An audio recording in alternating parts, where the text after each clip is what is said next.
remember that we're in one of the largest of the prophetic books of the entire Bible, the third largest to be specific, and that we have been continuing through the book of Isaiah.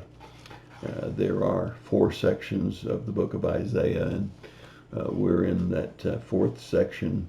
There are 3 sections in the book of Isaiah.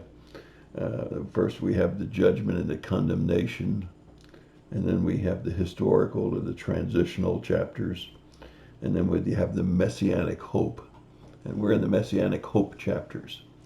And certainly we see the sovereignty of God as we look at today, Isaiah 46. Only 13 verses, but what powerful verses they are. I want you to take a look at them with me as we think about God telling Isaiah, speak this to the nation of Israel. They've been in captivity of Babylon for a long time, 70 years. And he's going to free them from that captivity through the use of Cyrus the king. And he's going to demonstrate once and for all that he is God.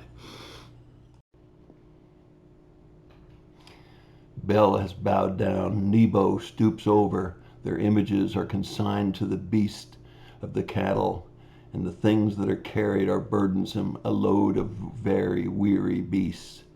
They stooped over, they have bowed down together. They could not rescue the burden, but they themselves gone into captivity. Listen to me, O house of Jacob, and all the remnant of the house of Israel, you who have borne by me from birth and have been carried from the womb. Even to your old age I will be the same. Even to your graying years I will bear you. I have done it, and I will carry you, and I will bear you, and I will deliver you. To whom would you liken me, and make me equal and compare me, that we would be alike?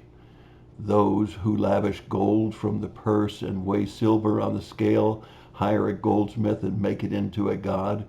They bow down, and indeed they worship it. They lift it up upon their shoulders and carry it.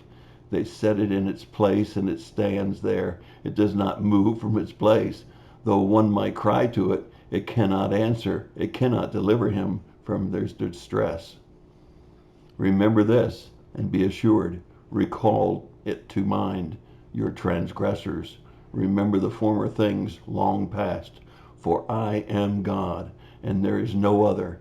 I am God, and there is no one like me, declaring the end from the beginning, and from the ancient times things which have been done, saying, my purpose will be established, and I will accomplish all my good pleasure.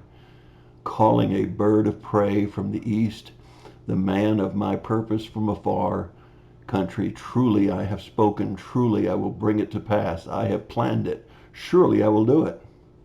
Listen to me, you stubborn-minded, who are far from righteous.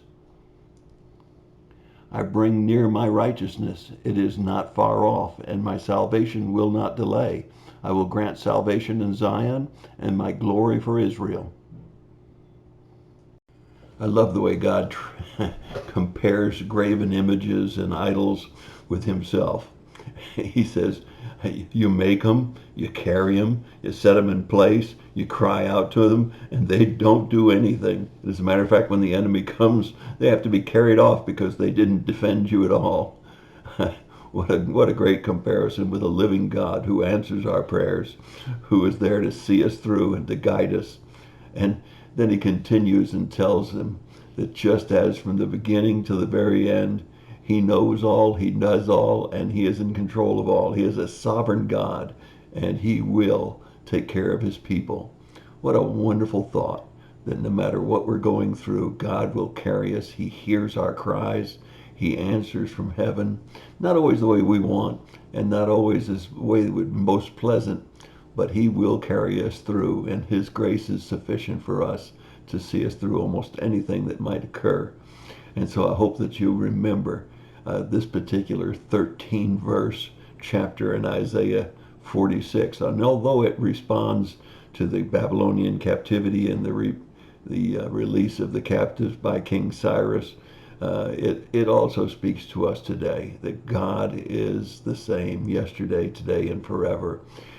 Just as he delivered the people of Israel from bondage of Babylon, he will deliver us from our bondage of sin and from this terrible world that we live in. One day he's coming, and when he does, he's going to lift us out of here. So you just comfort yourselves with that wonderful promise. And just as history proved all of the prophecies of Isaiah 700 years before Christ, he says that he has already written from the beginning to the end. He knows exactly what goes on. And my friends, we win in the end. And that's my thought for the day.